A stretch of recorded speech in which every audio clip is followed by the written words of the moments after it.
Hey folks, David Stewart here. Hope you guys are having a fantastic day. I haven't done one of these videos in a while, like state of the channel and my business videos, but now's a good time to do it because I want to report some things to people who are maybe interested in the inside baseball for YouTube and Amazon and how all that kind of stuff happens to be going right now. The truth is, when you run an online business, conditions change and they can change really rapidly sometimes.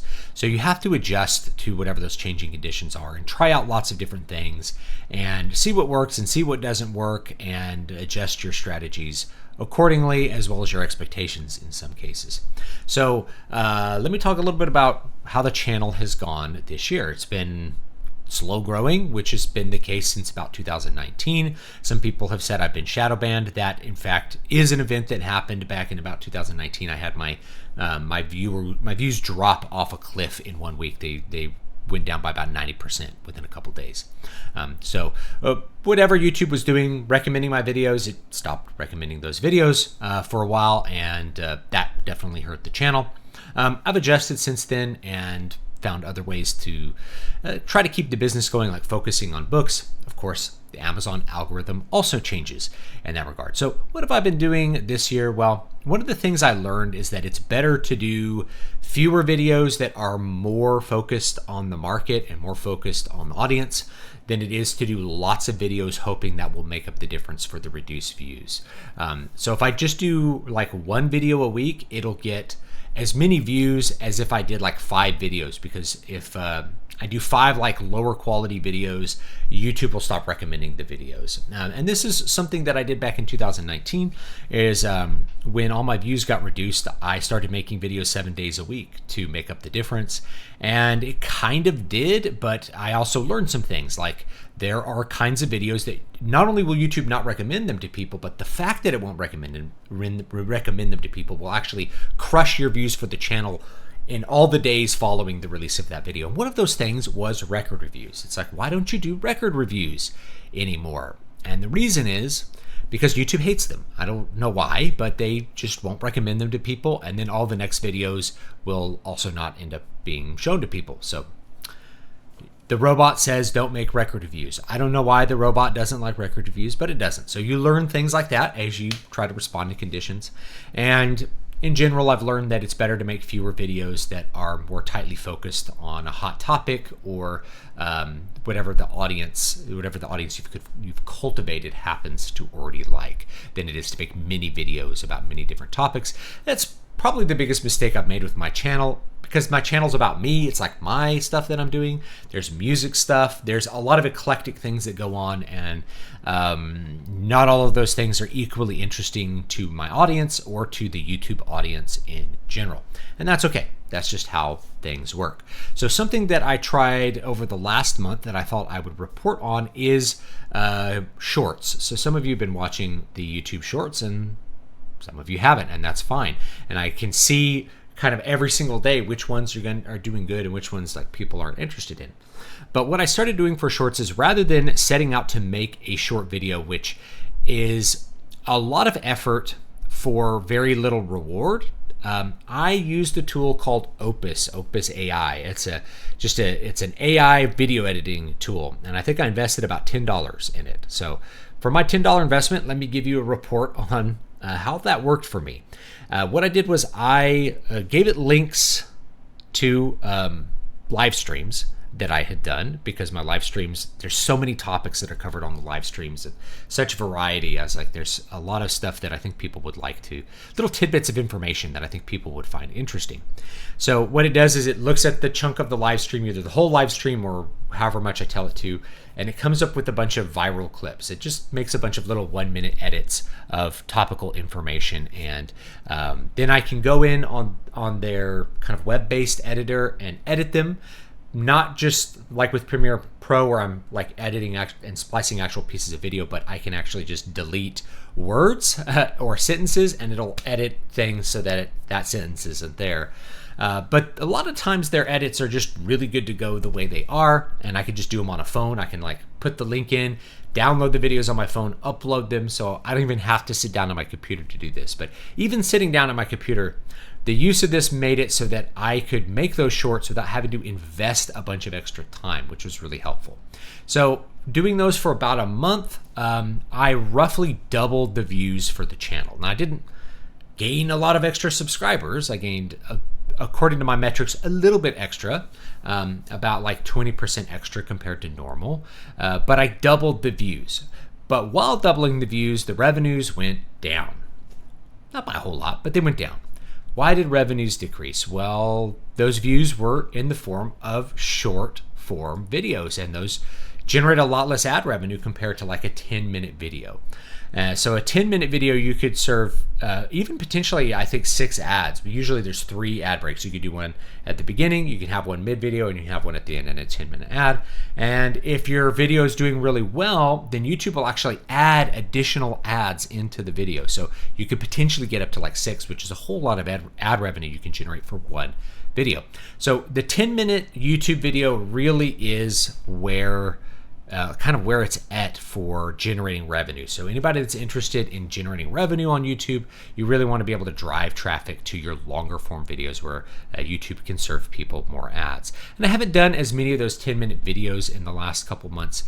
There's a couple reasons for that, but I'll get to that in a second. The point is that the tool really did work for making lots of little short tidbits with interesting chunks of information, sometimes controversial and sometimes offensive to people, which is actually good because that drives traffic to get more people to maybe watch my live streams. And by the way, I do appreciate some of the feedback that I've gotten on the shorts as far as like, you got to get rid of the watermark, and you got to cut it this way. Like, I appreciate all that feedback because it helps me kind of figure out a format that I don't consume myself a whole lot of. I consume it kind of in a professional sense, like to know what is there. That's what I'm really interested in. Not just to know, not just because I enjoy it, I guess. So I appreciate all that feedback. So thank you for that. But I thought I'd report that to you. Yes, it does increase the views. It does drive traffic. So it is a good strategy. Why did I take so long to adopt it? The short answer is because it takes a lot of effort to make a short video versus a 10-minute video, which is going to drive going to get a lot more revenue. But with Opus, it kind of evens that out. So I don't have to spend a lot of time. It's cutting up things I've already done.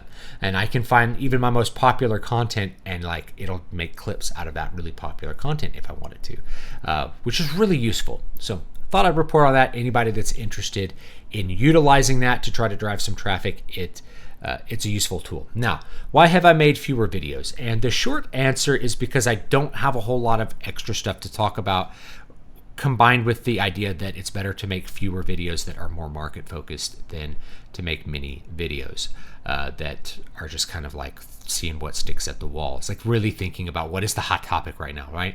Like maybe there's a hot video game topic to talk about, and then I can make a video on that, and that's going to do better than me just, what am I going to talk about today? Let me find something to talk about. Because you don't always know what people are going to be interested in, but if you're making topical videos, it's better to make fewer of them that are more focused than to make lots of them. So I've made fewer of them. And then if we're looking at the channel as a whole, there's very little that I have to say which I haven't already said, as far as how to write books, how to manage your creative process. I wrote a whole book on it, which everybody gets for free if they're like a Patreon member, along with a free book of another kind every month if you're in any of the higher tiers. So this month and last month, it was 2 books from King Leper, which it's not even published yet. It's not going to be published for a while. So you get it way early, which is pretty cool. I just think that that's a cool thing. But I guess the big point is, like, I just don't have a whole lot of extra stuff that's me to do on a channel. Like, I could do more guitar performances. People aren't going to watch those. I could do more. I could take the old content I've done on like Mary Sue's from like 2015 and do the 2024 version of the Mary Sue video. Like, I could remake the older content, which a lot of channels actually do. They go back, they take older content they've done, and they just put it out again, either just copy paste or they just reshoot it and it's the same content. Now, I haven't wanted to do that because that's kind of boring for me. I don't know if it would be boring for you guys. And in fact, I might be repeating myself in a lot of dumb ways. Then again, I might be able to do it better, because if I go back and look at the way I was talking in 2015, I had a different presentation style. I wasn't as fluid with the camera. I wasn't as knowledgeable with my subject, and I had to do a lot of word searching to think about, oh, how exactly do I want to say this? So I could probably do a lot of those older videos better. Maybe I'll do that. But the point is, I don't have a whole lot of extra stuff to say, so it's better to just, say stuff when I have things to say, right? I'll do reviews as I come across media that I think I want to talk about. Like I wanted to talk about Deadpool because that's a popular movie, and I felt like I had an opinion that was a little bit outside the mainstream on Deadpool. So that's worth explaining. Like, why didn't I like Deadpool? Well, here's the reasons that I didn't like it. But I understand why some people would like Deadpool. I actually get why a lot of people would like Deadpool. It just wasn't a movie for me, and that's okay. I will probably review the new Dune because I can watch that on HBO now.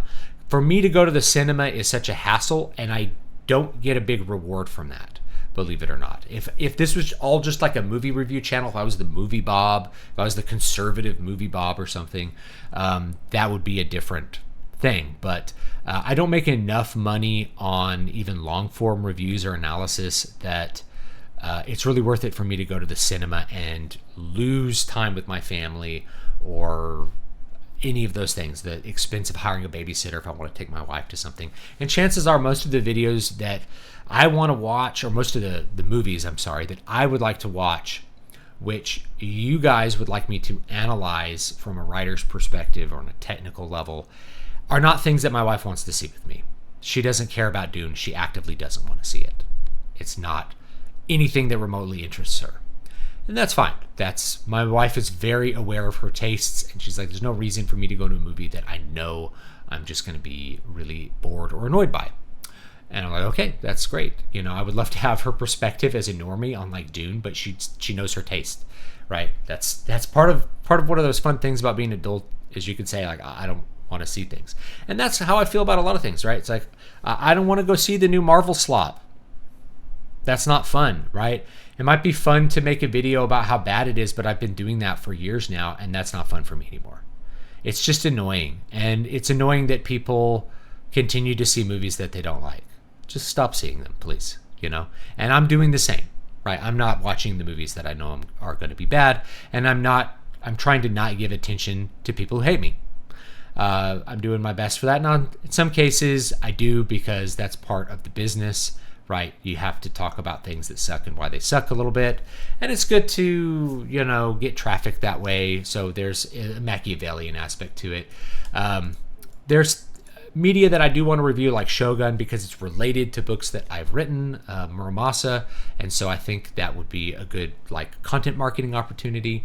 So I'll try to do that, but it's like the time I have to watch passive media is very limited. Right now, I can really only do it while I'm doing cardio, and maybe afterwards, like when I'm eating a meal by myself, I can watch a movie or watch a TV show, but that's the only time I have to myself right now.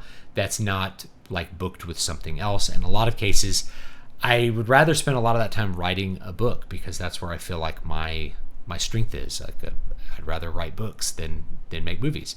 But that brings me to another topic, which is the book business. So the book business has actually been really bad, not just for me, but for the entire market. And that's because conditions changed, and conditions have been changing for years now on Amazon. The Amazon algorithm has been less functional than it has ever been before in the past. And as a result of that, it's harder to get organic traffic on Amazon than it has ever been before.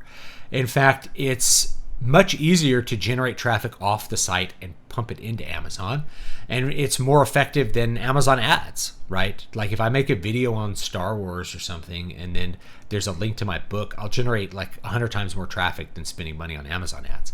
But playing the Amazon ads game is a really annoying game. It takes a lot of your time to research keywords and A/B test ads and all that kind of crap.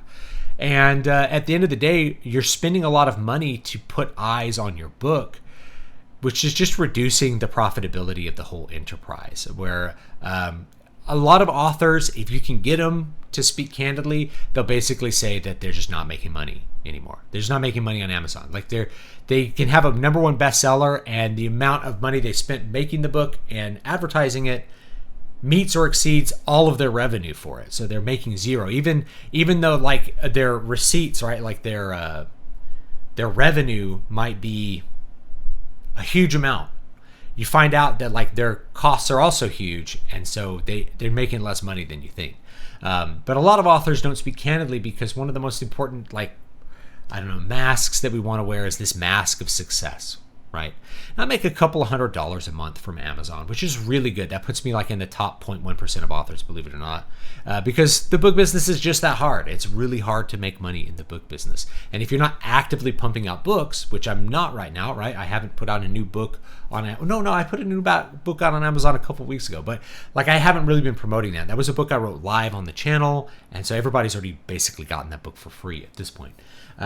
But like I haven't put out a bunch of books on Amazon last year. I was busy doing other things like remodeling my garage and dealing with other things in my real life. So I have books that are waiting to be published, but I hadn't published them. So if they're not newer books, then a lot of times your ad revenue, just that's like back catalog sales.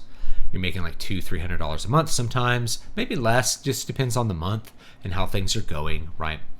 So the book business is not very good, but I don't know as far as the Amazon side of it whether it's good for anybody. So the shifting strategy for that has been a couple of things. So I have the Patreon. You can find that link down below, as well as Ko-Fi if you want to do it on Ko-Fi. You get one book every month. So that's another way for me to sell my books to people, almost like a subscription thing where you're supporting the channel. You get a free book. You get free copies of all the stuff I live write, which I'll talk about. If you are not aware that I'm doing that, I'll talk about that in a second. So that's a response to that. The Neo patronage model, you get basically people to pay you every month and you give them a product every month, rather than this constant cycle of let me try to get people's attention. Hey, you remember I wrote this book? Well, I got another one here. Come and buy it. That's a really hard thing. You're constantly winning your audience by doing Amazon ads or Facebook ads or any of that kind of stuff. So the Neo patronage thing helps out a little bit. It's made up a little bit of difference. Like I don't make a ton of money on that. It's still pretty low right now if you go and look on it. So I'm always happy to have more members. You get a free book every month. That's fun. And I'm going to restructure my tiers so that there's a little better value in all of that. You can join for like $1 a month and get on the Discord, but I'm not on the Discord a ton right now because I've just been so swamped with other things in my real life, including like having to repair large parts of my house after basically a bunch of water damage happened. So that happens, life hits you and you have to figure out how to like stuff more things than you should have into a small amount of life and not give up the things that really matter, which for me is like my kids' education, my wife, my family, my extended family, taking care of my mom and my aunts and uncles who, I want to help them out if I can help them out. And the weather's been weird here lately. People have lost power for days on end, and that happens. So those are my priorities, and it's just hard to fit it all in the box, and so I haven't been on the Discord as much. I'm going to try to fix that a little bit going forward. Now, live streams. So I've been doing the Write Stream, just writing topics. People love to talk about that with me in the chat. It's been great. And then I've been doing the live writes on Saturday afternoons and then sometimes on Wednesdays.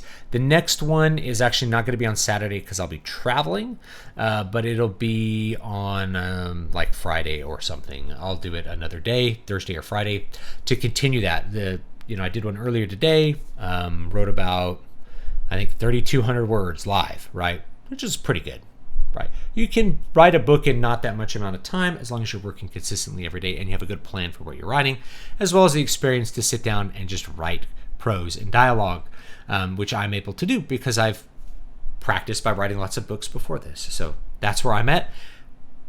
I figured this would be something that would be really boring, but people keep tuning into it, and that's cool. So if you want to come hang out, I do that on Saturday afternoons, usually like 5 Eastern or thereabouts. I need to keep like a better consistent time with it, but things have been very helter-skelter with what has been required of me over the last month or two with all of the fixing of the house, that kind of stuff.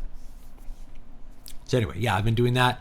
I thought people would be really bored by this. I'm like, no one would want to watch somebody write live, but no one else is doing it. And you can see how the sausage is made, how I did the plan. I did the plan for this next book, which is more young adult focused, but still in my fantasy world. And then you get to see me do the draft, like put the words on the page. I did another book earlier called Sorcerer's Blood, which was a fantasy horror book, kind of like in the vein of The Wasting Desert. It's in first-person perspective, which is a little bit different for me for that. I don't usually write fantasy in the first-person perspective, but I thought it'd be cool for this one. And I did that one live, edited it live, and then published it live, including designing the cover, doing everything. So I did everything live, which was really fun. That was a really fun experience, and I really appreciate everybody tuning in for that. So that's what I've been doing there, and that'll continue for now. Once I get to a place where I feel like I'm out of things to say on the right stream, then we'll do another transition. We'll figure out what the next stream is going to be. Maybe we go back to playing games, which was really fun. I did that for like several years because I had talked about writing for a whole year, and that was popular. But again, that's like a whole course. We've done a whole survey course on writing. And then what do we do after that? I don't know. You could keep trying to pull things out forever, but I think after we finish this next cycle, maybe do this one for close to a year, then maybe we'll do the right stream like once a month, and then I'll find some other show to do on the in between, and we'll keep doing the live writes because basically it's kind of forcing me to put out extra books, which is kind of fun. So yeah, that's what I've been doing with the channel. Been talking about this for 20 minutes.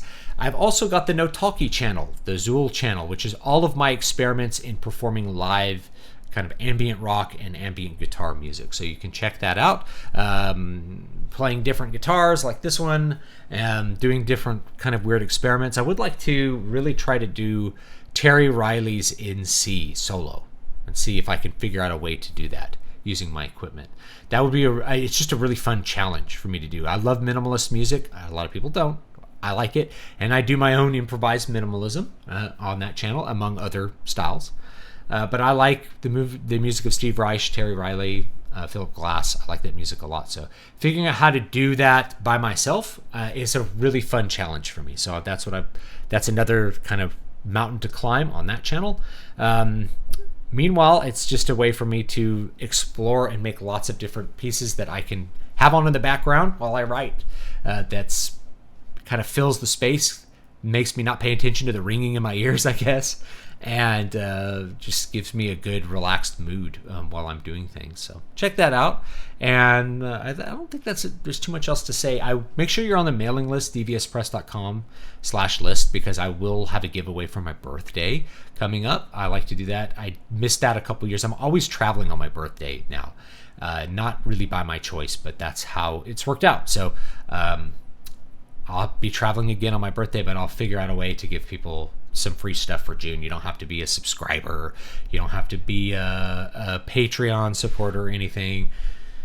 We'll give away some free books. So we'll figure out or free albums or something like that. So we'll figure out a way to give all that away for free. So let me know what you're interested in seeing in the channel too in the future. Like, do you want to see more reviews, movie reviews, more book reviews? I love to talk about books that I love, but often those don't get promoted, but I will still talk about them simply because I like to talk about them. Do you want more politics stuff? I mean, there's always the chance that this channel will get banned because of things I've said in the past, and this is an election year, so things get hot, right? Things get a little more dangerous if you are in mainstream social media and you have any kind of political opinion that's not the approved message, which mine are not the approved message. I say my own thing. So that's always a danger. And if that happens, then we'll adjust to that changing condition as well. And I guess I would like kind of tie everything up. People know that I would love to, I need to finish publishing some books. I do want to get into making a visual novel. I wanted to do that a couple years ago, but moving, and then I felt like I just needed to do more books. Just like books needed to be the priority for a while. And I would love to transition to doing that and maybe figure out how to do a lot of that live as well, because I know some of you are computer programmers. So as I'm like, wait, how do I script this? It's like, is this in C#? And they're like, oh, you just do this. You know, that's what's cool. It's like, oh yeah, I can learn programming by having people tell me how dumb I am at it. Like I haven't really programmed anything since I was working with Max MSP years ago, which was like a Visual C based music program. It's still around. It's actually, you can get it as part of Ableton, which is cool. So I can do like Max effects with Ableton. Very fun stuff. Anyway, I digress. That's going to be future stuff. So I'll adjust to any changing conditions and we'll figure out how to roll with that. And if I were to get completely canceled and like lose everything, I'm not making a ton of money right now. So it's just a minor adjustment to figure out how to make up that difference. I could do anything else, you know, I could go cut lawns or something if I have to, whatever. You know, it's not, I wouldn't feel like too devastated because my family's not relying on my income right now to do anything. You know, it's just a little bit of bonus money, something that pays me for my time so that I feel inclined to continue doing it. And that's the thing about money, as far as getting paid as an artist, is that it's really hard to continue doing art if you just are not getting paid for it. If you're a beginner and you're not getting paid at all, it's easier than if you have made money and then like the money goes away. That would be a hard adjustment for me to make. It's like, oh yeah, no, I just can't make money doing this. Well, what do I keep doing it? What should I do? Because it feels kind of bad to spend your time doing something and get like no reward for it, you know. Anyway, but I'll deal with that if we have to cross that. We have to cross that bridge. But leaving your thoughts down below. Tell me what you want to see in the channel. Make sure you're on the mailing list or join my Patreon. You can join the channel membership. I do want to give away books with the channel membership, but I can't think of a great way to do it other than to just like, here's a BookFunnel link for the free book. And if you want to share it, I guess I can't stop you. So if people want to grab free books from their friends who are my YouTube members, I'll probably just accept that. So like, okay, I'm glad you want to read the book. So I'll probably do that for channel memberships, is just have a bunch of BookFunnel links so you can get free books, and we'll go with it from there. I have a lot of eggs up. Like there's probably too many crowdfunding kind of things going on, or crowdfunding, like Patreon kind of things. There's Patreon, Ko-Fi, Substack. You can be a member on the Substack, and that'll work the same as on YouTube. So I've got like 4 membership things, and I still have Subscribestar, but I don't really interact with Subscribestar because I don't have as many options for how I want to do things. But if you want to give me $1 on Subscribestar, that's really cool too. I appreciate that. Anyway, you want to support me, I'm super thankful. If you just want to buy a book from Amazon, that's great too. Newest book is called Sorcerer's Blood. Do I have a copy? I've got all the books over here, but I don't see that one. Nope, I do. Yeah. Woo.